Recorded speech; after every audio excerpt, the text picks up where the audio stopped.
Bismillahirrahmanirrahim. Assalamualaikum warahmatullahi wabarakatuh. Waalaikumsalam warahmatullahi wabarakatuh. Allahumma shalli ala sayyidina Muhammad wa ala alihi wa sahbihi wa dzurriyyatihi wa man tabi'ahu wa ummatihi ajma'in. Rabbi zidni ilma warzuqni fahma, rabbi shrah li sadri wa yassir li amri wa hlul 'uqdatam min lisani yafqahu qawli. Amin ya rabbal alamin. Pada hadirin jamaah Masjid Agung Asta yang saya hormati, pada kesempatan ini hari Rabu tanggal 9 April tahun 2005, mari kita beristiqomah lagi mengaji babnya 5-7 menit.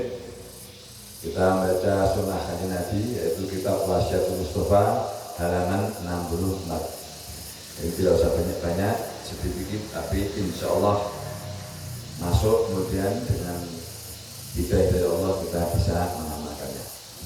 Ini saya bacakan hadis kanjeng Nabi Muhammad SAW bab tentang baik buruknya manusia dalam pandangan Allah. Qala alaihi salatu wassalam, bersabda Gusti kanjeng Nabi Muhammad SAW, ya Ali, wahai Ali, ini kanjeng Nabi kepada Sayyidina Ali, khairun nasi indallahi ta'ala, sungguhnya manusia yang terbaik di hadapan Allah Ta'ala, anfa'uhum linnas, yang paling banyak manfaatnya kepada sesama manusia. Itu manusia yang terbaik. Wa syarruhum man qala umruhu wa sa'amaluhu, dan manusia yang terburuk adalah orang yang panjang umurnya tapi jelek kelakuannya. Wa khairuhum man qala umruhu wa hasuna amalahu, dan orang yang baik adalah orang yang panjang umurnya, wa hasuna amalahu, dan yang baik juga amal perbuatannya. Jadi kalau saya panjang umur, baik perbuatannya. Wa abghadun nas ila Allah Ta'ala man akala wahdahu, dan Allah membenci manusia yang makan sendirian. Jadi kalau makan tidak pernah nawarin orang pelit gitu ya. Jadi jangan sampai kita contoh makan ya nawarin, tapi jangan basa-basi. Ya, kalau basa-basi cuma satu yang penting tangannya jangan dinambah, karena ada silakan pada hatinya tidak nyuruh. Karena apa? Akan kerasa. Kalau kita menyuruhnya suruh itu, orang juga yang makan nyaman, enak. Jadi harus benar-benar itu. Kemudian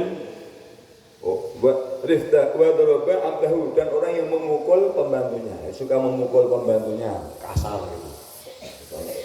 Enggak cocok main pukul gitu. Ini tidak dibenci Allah.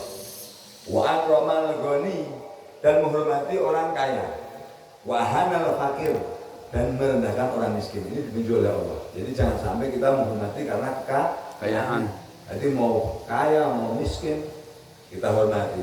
Mau kaya mau miskin kita marahin, kalau mau besar marah. Mau tinggi mau besar, kalau salah kita hajar, sama. Jadi tidak ada. Jadi dasarnya koridor. Jadi mohon maaf seperti saya begitu tidak sabaran. Tidak boleh pangkat, nggak boleh orang miskin, nggak peduli seperti apa. Kalau benar saya hormati, salah ya saya marahin. Jadi sana. Wa syarru man asya fil harami wa mata fil harami. Dan lebih jelek daripada itu orang yang sepanjang hidupnya mencari pencaharian yang haram, memakan haram sampai mati. Wa asra min qala umruhu wa sa'filuhu wa la yatuba amman Allah. Dan lebih jelek daripada itu panjang umurnya dan tidak meninggalkan larangannya Allah. Udah sampai tua tidak mau bertobat-tobat. Nih, wa la yatubu, tidak bertobat, amman Allah Ta'ala anhu, dan tidak meninggalkan larangan Allah. Wa yatma'u fi maghfiratihi, sehingga tidak mendapatkan maghfirah aminan. Wa asyara minhu man adharu shadaqata li akhil muslim, dan lebih jelek daripada itu sedekah kepada saudaranya dinamakan, dipamerkan. Wa yuda, kemudian wa yudabbiru hilafaha, tapi dinamakan dengan maksud tujuan lain. Ada udang di balik batu maksudnya. Jadi nampak nggak apa-apa, saya juga sering nampak, yang penting hatinya tidak. Jadi kita sedekah dinamakan tidak punya tujuan apa-apa gitu. Contoh, mohon maaf yang sering saya menyampaikan, jadi kita pura-pura baik sama orang.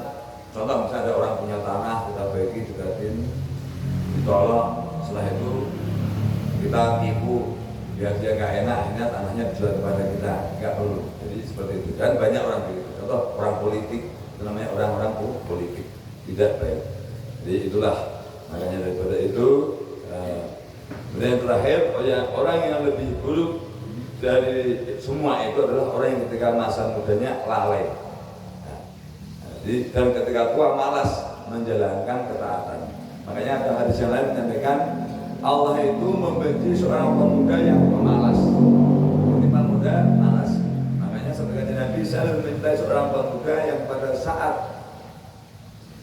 siang hari mencari kayu bakar ke gunung, ketika pagi harinya pergi ke pasar. Kemudian kebalikannya, tapi sungguh terhina orang tua yang masih suka harta, jadi masih kerja keras mengumpulkan harta itu jadi Islam seimbang. Ketika masih muda disuruh kerja keras, kalau tidak kerja dimarahin Allah. Tapi kalau sudah tua masih kerja keras kesana kemari juga tidak disukai oleh Allah, tidak dibenci tapi terhina. Ya udah tua masa masih kerja keras. Makanya apa? Muda kerja keras, berbuat baik, mendidik anak yang baik-baik, sehingga nanti anaknya akan menjadi aset amal jariah, bukan aset untuk kita mintain. Gak perlu tamak, anak kita sekolahkan, pinter, nanti biar kita tuanya dipelihara, kecewa pasti. Jadi orang yang berharap kepada selain Allah itu pasti kecewa.